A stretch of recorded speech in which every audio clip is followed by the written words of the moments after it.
दर्शकों, विदेश से अपने पिता को खोजते खोजते भारत पहुंचे हैं, हमारे साथ आज जुड़ रहे हैं। एक दाजू हैं जो यहाँ पे पहुंचे हैं। इस समय हम लोग मौजूद हैं कालचिनी में, हमारे प्रिय पासंग लामा जी के घर पे, उनके निवास पे आज हम लोग पहुंचे हैं और उनके ही निवास पे उनको शरण मिला है। हम लोग जानकारी लेंगे, एक पिता के खोज में एक बेटा विदेश नेपाल से भारत में पहुंचे हैं और क्या है, कहां से उनको जानकारी मिला है कि इस क्षेत्र में उनके पिता मिल सकेंगे और कब से उनका पिता लापता है या कैसे करके नेपाल से यहाँ पहुँच गए या किसी अन्य जगह पे हैं, हम लोग पूरे जानकारी लेंगे। दाजू, हिंदी में कुरा करूँ, आप ये बताएं कि आप यहाँ पे आज पहुँचे हैं पिताजी के खोज में, कैसे करके ये हुआ, कब से वो घर से मतलब बाहर गए, कैसे करके आपको जानकारी मिला कि यहाँ पे वो मिल सकते हैं, थोड़ा जानकारी दीजिए। नमस्कार। मैं नेपाल से हूँ। नेपाल मेरा डिस्ट्रिक्ट है, जिला दोलखा जिला बोलता है उधर। वहाँ से लगभग 30-32 साल से पहले, जब मैं छोटा था, 1.5 साल 2 साल का था, माँ ऐसा बोलते हैं, वो टाइम पे पिताजी निकल गए। उसको भारत आना जाना था। पहले वो काकड़बिट्टा में, बंसार में कार्यरत है ऐसा बोलते हैं। और 30-32 साल पहले निकल गए, वापस नहीं आए। अभी एक हफ्ते पहले हमने सुना कि गांव में, वो कालचिनी एरिया में है, किसी चिया बागान में ऐसा देखा है, ऐसा बोल के हमको खबर आ गया। तो वो खबर इतना आधिकारिक नहीं था। एक बूढ़ा आदमी, जैसे मेरे बाप से भी थोड़ा ज़्यादा उम्र का आदमी ने बोला था। तो मैं उसको फिर यहाँ आके भी फ़ोन करके भी पूछा, लेकिन उसने बोला मैं सुना, वहीं जाके ढूंढो ऐसा बोल के। और मैं इधर आया, काला चीनी आ गया, पहुँच गए। अच्छा दाजू, आपके पास कोई उनका फ़ोटो वगैरह कुछ है? वो जी है। जी ये फ़ोटो यंग अवस्था का फ़ोटो है। जी हमने एडिट करके, अभी उम्र 70 साल है, हो गया बाबा का, जी इसलिए हमें एडिट करके ये ऐसा दिखना चाहिए करके ये फ़ोटो बनाया है। उसका ओरिजिनल फ़ोटो ऐसा है। और आप कब से मतलब ढूंढने निकले हैं, कितना दिन से आप ढूंढ रहे हैं? अभी ये 30-32 साल से कभी खबर नहीं आया था। जी हमने नेपाल में तो अब सभी लोग होता है, पूछने का तो थोड़ा बहुत ढूंढ लिया। उधर नेपाल में तो कहीं भी नहीं है। कहीं नहीं। अभी 30-32 साल से कभी खबर नहीं आया था। अचानक ये कालचिनी एरिया में है ऐसे बोल के खबर आया, तो हम एक हफ्ता पहले वो सुनने के 2 दिन बाद में हम निकल गए। जी। और कैसे आपका संजोग हुआ कि हमारे प्रिय समाज सेवी हैं पासंग लामा दाजू हैं, उनसे आपका मुलाकात हुआ? हम सीधे आके कालचिनी एरिया में ढूंढा पहले दिन, आज से 2 दिन पहले। और ढूंढते वहीं पे बस बैठ गए होटल में। और कल सुबह उठ के हम फ़ोटो दिखाते सड़क में चल रहे थे। वही टाइम पे आदरणीय दाई भैया जी से पासंग लामा बोल के वहाँ से रोड पे वॉकिंग कर रहे थे। हमने उसको भी फ़ोटो दिखाया, ये आदमी ढूंढ आ रहे हैं, हम कहीं देखा है आपने ऐसा बोल के हमने वहाँ को फ़ोटो दिखाया। वो टाइम पे वहाँ ने बोला ठीक है, मैं मदद करूँगा, मैं भी गोरखा से हूँ, मैं गोरखे लोग को बहुत सम्मान करता हूँ, प्यार करता हूँ। तुम लोगों को कहाँ बैठा है, क्या खाया, ऐसा वहाँ ने पूछ लिया। तो हमने बोला हम होटल में बैठे, उधर खाए। बोले नहीं, अब होटल नहीं, हमारा घर में बैठना है। किसको ये सब फ़ोटो दिखा के ढूंढ के नहीं मिलेगा, हम मदद करेंगे, भरपूर सहयोग करेंगे, मदद करेंगे। हमारे घर में बैठना, हमारे खाना करने का सब जिम्मेवारी हमारा बोल के वो हमारे साथ अपने घर में लेके आए जी और शरण दिया। जी। और आप नेपाल से यहाँ आए हैं, बॉर्डर पार करके आप आज कालचिनी में हैं, दादा आपको मदद भी कर रहे हैं। इस बीच में कोई समस्या आपको हुआ आते समय? आते समय थोड़ी बहुत वो बॉर्डर साइड में जी कुछ नेपाली लोग हैं, हमारे नेपाल का ही। हमने उसको पूछ लिया कि रास्ता किधर है, बस स्टैंड किधर है, ऐसा बोल के पूछ लिया। वो टाइम पे अब क्यों जा रहा है, सब बोला हम ऐसे आदमी को ढूंढने जा रहे हैं। मैंने लगा कि कोई भी देख सकता है, तो हम जितना हो सके उतना आदमी को वो फ़ोटो दिखाने की कोशिश तो हम ज़रूर करेंगे। वही क्रम में उसने अब थोड़ा उन लोगों का शायद पेशा होगा, वो नए लोग वहाँ आए तो उसका ठगने का, लूटने का ऐसा प्लान ऐसा लगा था हमको। चाहे कुछ पैसे दे के एक्सचेंज करना, दूसरा को से मदद करने के बहाने से हमारा साथ होकर पैसा वो ले लिया। बाद में फिर वापस देंगे ऐसा बोल के। हम भी अब पीड़ित है, हम तो सहाय के लिए ही नहीं तो दूसरा का भी सहाय करना चाहिए। ऐसा करेगा बाद में हमने समझ लिया कि वो ठग है करके हमने उसको पकड़ के पैसे वापस ले लिए। जी।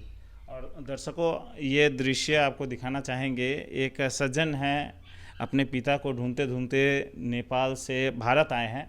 रास्ते में एक ऐसा भी व्यक्ति मिला जो उनके साथ स्कैम करने का कोशिश किया, उनका पैसा ठगने का कोशिश किया। वो भी कोई एक गोरखा ही, उनके ही तरह कोई व्यक्ति था। और एक साथ में उनका एक और गोरखा समुदाय के एक दादा के साथ, एक दाजू के साथ मुलाकात होता है। वो अपने घर पे शरण दिए हैं, रहने खाने पीने का तमाम व्यवस्थाएं की हैं। उनसे भी हम लोग बातें करेंगे। उससे पहले हम बोलेंगे कि आप कुछ अपील रखना चाहेंगे, आपका नाम, आपका पिताजी का नाम, सारा डिटेल्स कुछ चाहेंगे।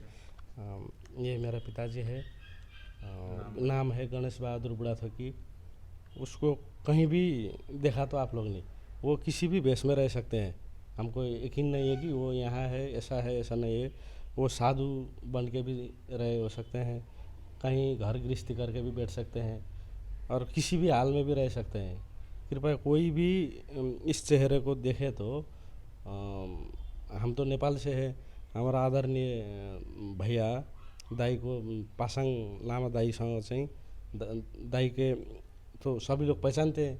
वहाँ एक समाज सेवी है, सबको मेरे से ज़्यादा तो यहाँ के लोग के मालूम है। वहाँ से संपर्क किया तो हमको, वहाँ से हमको, हम नेपाल गए तो भी हमको खबर पहुँच जाएगा। प्लीज़ ये कहीं भी देखे तो इस चेहरे को संपर्क कीजिए। जी, आपका नाम और ठिकाना? मेरा नाम है सकुन बुढ़ाथोकी, नेपाल, दोलखा जिल्ला, साबिक फस्कु गाविस, हाल सैलुङ गाउँपालिका। और आप देख सकते हैं, अपील रखते हुए ये हम लोग भी वही अपील रखना चाहेंगे कि ये जो आप फ़ोटो देख रहे हैं, एडिटेड फ़ोटो है। 30-35 साल पहले, जैसा ये बता रहे हैं, 30 साल से अधिक हो गया। उनके पिताजी नेपाल से शायद भारत आ गए, उन्हीं के तलाश में आए हैं। शायद इसी तरह का कुछ आज दिखते होंगे, हो सकता है थोड़ा अलग भी दिखते होंगे। लेकिन अगर आपको कभी कहीं पे भी इस तरह का कोई व्यक्ति के बारे में जानकारी प्राप्त होता है जो इस तरह का उम्र वाला हो, या ऐसा दिखता हो, या कुछ और वेशभूषा में भी आप देख सकते हैं, तो अगर आपको कभी भी जो नाम आपको बता रहे हैं, इस नाम से अगर आपको कोई व्यक्ति मिलता है तो निश्चित रूप से हमारे चैनल के साथ संपर्क करें। उनका भी कांटेक्ट नंबर, हमारे पासंग दा का भी कांटेक्ट नंबर हम आप सभी के समक्ष रखेंगे। और हम लोग अभी बात करेंगे पासंग जी से, और वो क्या कहते हैं, वो क्या कहना चाहेंगे, क्या अपील रखना चाहेंगे, आप सभी के समक्ष हम लोग रखेंगे। और दर्शकों, इस समय हम लोग बात करेंगे हमारे प्रिय, हमारे कालचिनी के समाज सेवी पासंग लामा जी से। पासंग दादा, आप ये बताएं कि इनसे कैसे मुलाकात हुआ और क्या बात करना चाहेंगे, लोगों को क्या बताना चाहेंगे, क्या अपील रखना चाहेंगे? सर, आपके चैनल को सबसे आपके चैनल फेमस चैनल है सर, आपका चैनल का सभी को मेरा तरफ से प्रणाम, नमस्कार। और बोले नया साल का सबको मुबारक हो। जो हमारे हिंदू नव वर्ष है, इसका सबको शुभकामनाएं। स्पेशली मैं बोलना चाहूँगा यही कि जितने भी आपके व्यूअर्स जो देख रहे हैं, प्लीज़ प्लीज़ प्लीज़ मैं आपसे रिक्वेस्ट करना चाहूँगा, एक पुत्र को उनके पिता से मिलाइए। इनके पापा के नाम जो थे गणेश बहादुर बुढ़ाथोकी, जो लगभग 32 साल पहले, यानी कि हमारे उम्र के जो भी हैं, अगर हमारे उम्र के जो भी है उनसे मेरा अनुरोध है, या सीनियर से अनुरोध है, अगर कहीं भी आपका नॉलेज में लगता है कि नेपाल से आए हुए गणेश बहादुर बुढ़ाथोकी के नाम कोई भी आदमी अगर रह रहे हैं, या नहीं है, कौन जगह है, अगर ऐसे विवरण कुछ भी पाने से प्लीज़ मुझे बोलिएगा।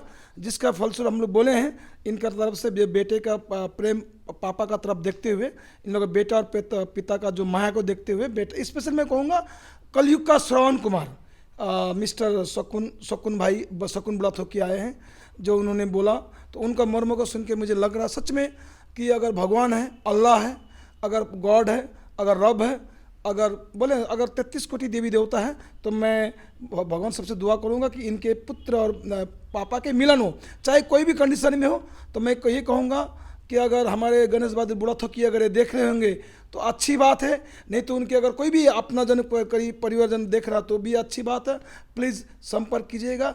उनके बेटे सुदूर आपका जलपा, जो नेपाल के जिला एक है जलपा, वहाँ से आए हैं, और जो दोलाखा, जो लगभग एक नाइट बस में सफ़र करने के बाद में दूसरे दिन पहुंचते हैं आपका काकड़ी भिट्टा, और काकड़ी भिट्टा से कालचिनी आप लोग सबको मालूम है मोटा मोटी 5 से 6 4.5 से 5 घंटा का रास्ता है बाई बस में। हम लोग का बाई प्राइवेट कार तो शॉर्ट है। तो जो भी आया है तो आके बोले हैं, ये आके यहाँ रहे। इन्होंने आके बोला मुझको, अभी थोड़ा देर पहला मैं उनका मुख से कहानी सुना। तो कल मैं सवेरे जॉगिंग में था तो मैं उस टाइम में देखा कि बेचारे दो आदमी बैग लेके फोटो लेके खोज रहा। तो मैं पूछा क्या हुआ भाई? तो इन्होंने बोला भैया मैं एक हफ्ता आगे सुना कि मेरे पुत्र कालचिनी के फैक्ट्री में हैं, क्योंकि मुझे भी ये मिला लेकिन सटीक खबर नहीं है। तो मैं बोला तो कालचिनी फैक्ट्री है? तो मैं बोला कालचिनी तो हम ही लोग हैं, ये कालचिनी एरिया है।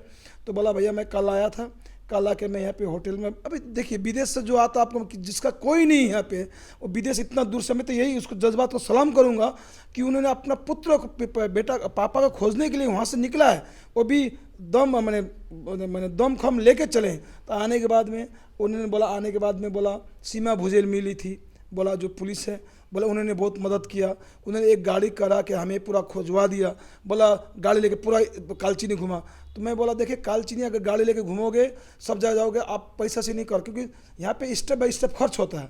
तो उसके बाद मैं बोला भैया क्या करें, अब तो सहारा जैसे मेरा पापा मुझे मिलना चाहिए। तो उस टाइम में मैं बोला चलो माना तो ये सबसे, मैं तो आपको सब मालूम है, मैं बांग्ला, अब बोलूँ ना मैं बाहरी अभी बोले क्या ये सबसे बोलूँ, बांग्लादेशी बोलूँ चाहे जो भी बोलूँ, सबको तो मैं मदद करता हूँ। यहाँ पे बहुतों का तो बहुत कुछ किया, किसी का ज़मीन नहीं था ज़मीन दिया, किसी को बहुत कुछ किया।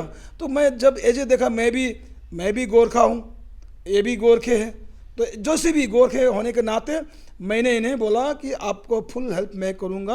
और आप अभी मीडिया का ज़माना है, डिजिटल इंडिया है, मैं डिजिटल का ज़माना, अभी आपको खोजने के लिए मीडिया आपको भरपूर प्रयास करेगी। तो उन्होंने बोला कि मुझे सीमा भुजेल ने बात कराया था, अभी बोलना नहीं चाहूँ, कालचिनी न्यूज़ नाम लेने आप समझ गए होंगे, उनको बोला था, लेकिन वो भी तो अभी सब पैसे के पीछे भागता है, तो वो उन लोगों ने न्यूज़ नहीं किया। तो मैं बोला ऐसे बात नहीं है, हम बोला अगर 100 में एक अगर बदमाश है तो 99% अच्छा इंसान है। तो हम बोला मेरा जयगो मिरर्स है और साथ में दीपेन मेरा गोरखे भाई है, बोल के आप लोगों को बुला के आप इस मीडिया का तरफ से मैं फिर आह्वान करूंगा सभी से, अगर किसी को भी अगर मालूम हो गणेश बहादुर बुढ़ा थोकी जो 32 साल आगे हो या 35 साल आगे, अगर किसी का नॉलेज में होगा या है तो प्लीज़ हमसे कांटेक्ट कीजिएगा। हम अगर जो हमको बताएंगे उन्हें हम हमारा तरफ से स्पेशल मैं पासंग लामा की तरफ से 50,000 इनाम दूंगा, साथ में आने जाने का जो गाड़ी भाड़ा खर्च होता है मैं अलग दूंगा। तो मैं ये कहना चाहूँगा क्योंकि एक बेटा का उनका जो प्रेम देखा कलयुग का, मैं बोलूँगा श्रवण कुमार है, जो उनका भले उन्होंने छोटा में बाप को प्रेम माया नहीं मिला, लेकिन तभी भी वो अपने बाप के प्रति जो सजग होकर आया, तो आके फिर और उन्होंने एक विभत्स घटना बताया मुझे। क्या बोला कि उनके साथ में जो उनके जो बड़े भैया है वो आर्मी में नेपाल आर्मी में, तो दोनों ही है, और ये भी वहाँ के दुलखा के वो भी पॉलिटिशियन है, ये जो भी पॉलिटिशियन है हमारे ये साहिन भाई, वो भी पॉलिटिशियन है। तो उन्होंने बात करते करते उन लोग भी चला आया। आने के बाद में बोला कालचिनी का बस स्टैंड, तो तेंजिंग नोरगे, जहाँ तक मुझे मालूम तेंजिंग नोरगे बस स्टैंड, यहाँ पे आने के बाद में उन्हें तो दिखा, एक हमारा बोला गोरखा ही था, उन्होंने दिखा दिया यहाँ से कालचिनी की बस। तो कालचिनी बस इन्हें पकड़ लिया आने के लिए, तो तब फटक से बोला नेपाली ने क्या किया, बात इनसे कर रहा है, तो फटक से और एक बोला कोई एक और नेपाली आया, तो आके उस नेपाली से बात किया, बोला भैया, बोला क्या मेरा पास में 5 लाख रुपया है, बोला इंडियन 5 लाख रुपया है, मालिक ने पैसा हमको नहीं दिया, तो हम क्या ज़बरदस्ती लेकर हम वहाँ से भागा है। तो बोला मुझे ये पैसा मुझे तभी नेपाल जाऊँगा, मेरे पास कोई कार्ड फाट कुछ नहीं है, तो मुझे नेपाल जाने के लिए तो व्यवस्था करो। तो वो नेपाली से बात करते करते बोला तो बोला क्या, बोलते इसके बदले हम कुछ पैसा दीजिए। हाँ, तो वो नेपाली ने बोला मेरे पास खाली 35,000 है, इन लोगों को सुना के बोल रहा। तो इन लोगों ने पूछा भाई क्या बात हुआ, तो इन लोगों को बोला देखिए ये आदमी 5 लाख लेके आया है, अगर ये 5 लाख लेके आया, मेरे पास खाली 35,000, तुम्हारे पास कितना है? इन लोगों ने बोला हमारे पास भी 50-60 हज़ार है। तो मिला के तो मोटा मोटी मिला के वो 1 लाख के आसपास, बोले 1 लाख देते हैं और बाकी बात पैसा इनको ना आप क्या कीजिएगा, अकाउंट भेजिएगा। इन्होंने बोला ठीक है, वो भी गोरखा, हम भी गोरखा, हम भी दुखी, ये भी दुखी है। तो इन लोगों ने बोला साथ में ले गया। ले जाने के बाद थोड़ा सा बस स्टैंड के पास में ले जाने के बाद में इनको रख के इनको लेके गया। बोला झोला मांगा, झोला में पैसा वाला 5 लाख डाल दिया, 5 लाख बोला झोला में डाल दिया। तो इनको संदेह हुआ, खाली 90,000 1 लाख रुपये लेके, वो भी हम लोग का 60,000 50,000 से इसका 85,000 लेके खाली इतना रुपये, कारण क्या है। फिर वो आदमी बोलना शुरू किया, भाई तुम लोग बैठो, मैं इसको पहुँचाऊँगा बस स्टैंड में, मैंने नेपाल का बस चढ़ाऊँगा। तभी उसको पकड़ लिया झट से, बोला तुमको इतना आसान नहीं है, पैसा गनो। तो पैसा गनने खोजा तो उस टाइम में देखो कागज़ इस तरह बांधा था कि दिख नहीं पाया कि मैंने नोट है कि क्या है। तो तभी वो आदमी बोला गनेगा। तो वो आदमी जो बोला था कि हम भाग के आए, फट से टका पैसे लेके चलेंगे, तो ये पकड़ के रखा। फिर इनका जो पैसा था, जो इनका जो अपना पैसा उन्होंने वापस ले लिया। तो वही बोला, तो मैं यही बोलूँगा प्रत्येक आदमी कभी भी देखिए, मैं ऐसे प्रत्येक मेरा जो चैनल ये देख रहे हैं, प्रत्येक से मैं यही कहूँगा, मानवता के हिसाब से कोई भी आदमी कोई देश का हो सकता है, चाइना का, अरे पाकिस्तान का ही क्यों ना हो, पाकिस्तान का क्यों ना, अगर वो दुख में पड़ा है ना, उन्हें हमें इंसानियत के नाते मदद करना चाहिए एज ए इंडियन। क्योंकि हमें भारतीय संस्कार में हम लोग हमेशा किसी को मदद करते हैं। इस तरह दोगलामी का हम ना करें, किसी का दुख का फायदा ना उठाएं। और जितने भी हमारे व्यूअर्स देख रहे हैं सबको मैं बोलूँगा, अलर्ट रहिए, सावधान रहिए। आज इन लोग सावधान था, बल्कि इन लोग बादशाह। तो इसी तरह आया मेरे पास से बैठा, तो मैं भी पहला इन लोग भाई को, कल में इन लोग का सबसे पहला इन लोग का मैं आधार कार्ड तो नहीं था, इन लोग का नागरिकता देखा मैंने भी पहला चेक किया। जब मुझे पता चला कि इन लोग ओरिजिनल है, वो आर्मी का भी देखा, उसके बाद ही मैं उनको शरण दिया। मैं भी ये भी कहूँगा, बहुत से आदमी ठग के रुपये में आता है, उससे सावधान रहिएगा। तो यही है, इन लोग एकदम मैं ठोक बजा के देखा, इन लोग ओरिजिनल है, क्योंकि ये अपने पुत्र पापा का प्रेम सुन के ही आया है। ये जस्ट सुना है, 1 हफ्ता आगे दौड़ के आया।